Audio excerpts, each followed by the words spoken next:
சமூகத்தை ஏன் இழிவாக எழுதுனீங்க? காவல் கோட்டத்துல உங்களோட பெருமையில நீங்க எழுதுனீங்கன்னா அது வேற, அது உங்க பிரச்சனை. தமிழ் சமூகமான கள்ளர்களை ஏன் இழிவுபடுத்தி எழுத வேண்டும்? இதுதான் எனக்கு வெறுப்பை ஏற்படுத்துது.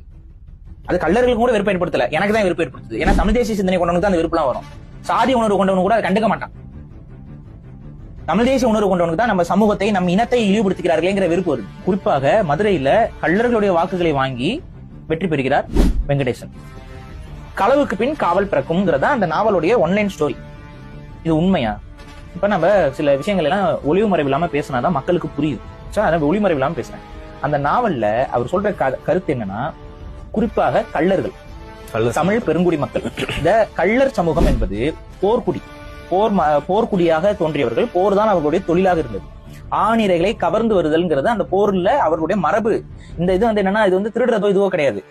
அன்னைக்கு வந்து ஒரு நாட்டோட படையெடுத்து போகும்பொழுது அவர்களுடைய ஆணிரைகளை கொண்டு வரணும். அந்த ஏன்னா ஒரு நாட்டுடைய செல்வம்ங்கிறது என்ன அந்த காலத்துல, இப்ப அன்னைக்கு வந்து ஒரு நாட்டுடைய, ஒரு அரசனுடைய செல்வம், அந்த நாட்டுடைய பொருளாதாரம்ங்கிறது எதை வைத்து தீர்மானிக்கப்படும்னா மாடுகள் மற்றும் ஆடுகள். இதெல்லாம் அந்த காலத்துல வந்து பாத்தீங்கன்னா சொத்து, பட்டிகள்னு சொல்லக்கூடிய பெரும் பட்டிகள்ல வச்சிருப்பாங்க. இந்த போர் தொடங்கும் பொழுது ஒரு முறையாக அந்த ஆணிரைகளை கவர்ந்து வரணும். இதுதான் ஆணிரை கவர்தல். இது சங்க இலக்கியத்திலே ஒரு திணையாக, இது போருக்கான மரபாக இருக்கு. அந்த தொழிலை இல்ல அந்த ஒரு விஷயம் செய்யக்கூடிய ஒரு போர் வீரர்கள் தான் இவங்க. இவங்களோட தொழில் வந்து சண்டை போடுவது. இவங்களை நீங்க வந்து திருடர்களோட ஒப்பிட்டு பேசுறது வந்து ஒரு அயோக்கியத்தனம்.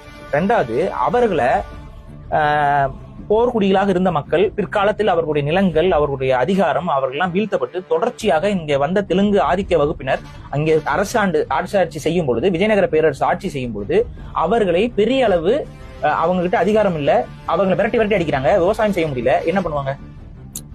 அப்படி ஒரு விளிம்பு நிலைக்கு அவர்களை தள்ளியது இந்த தெலுங்கு ஆட்சியாளர்கள். ஆனா இந்த காவல் கோட்டம் நாவல் என்னமா சொல்லுவோம், அவங்க வந்து தொழிலே திருடுறது. எப்பவுமே அப்படிதான் இருந்திருக்காங்க. அவங்க தொழிலே திருடுறது. இந்த திருடிட்டு இருந்த கூட்டத்தை நாகரிகப்படுத்தினது வந்து தெலுங்கர்கள் சொல்லிருக்காரு. இதுதான் வந்து நாவல்ல சொல்லக்கூடிய கருத்து. திருடர்கள் இயல்பாகவே இவர்கள் திருடர்கள், இவர்களுக்கு நாங்கள் தான் காவல்ங்கிற ஒரு விஷயத்தை கொண்டு வந்து கொடுத்தோம், அது வரைக்கும் இவர்கள் நாகரிகமற்றவர்கள் அப்படின்னு சொல்லி ஒரு ஒட்டுமொத்த சமூகத்தை இழிவு செய்து ஒரு நாவல் வெளியே வந்திருக்கு. அந்த நாவலை எதிர்த்து எந்த விதமான கண்டன குரலும் இதுவரைக்கும் கள்ளர் சமூகத்திலிருந்து எழவே இல்லை. இவ்வளவு கொடுமை என்ன தெரியுமா? பெரும்பான்மையாக கள்ளர் சமூகம் அதிகமாக வாழக்கூடிய மதுரையிலேயே ஒரு வேட்பாளராக நிற்கிறது, ஜெயிக்கிறார்.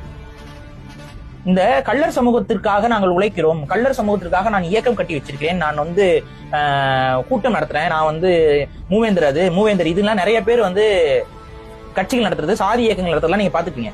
யாராவது ஒருத்தங்க இதை பத்தி பேசுறாங்க? என்ன அக்கறை உங்களுக்கு எல்லாம் உங்களுடைய சமூகத்தின் மீது?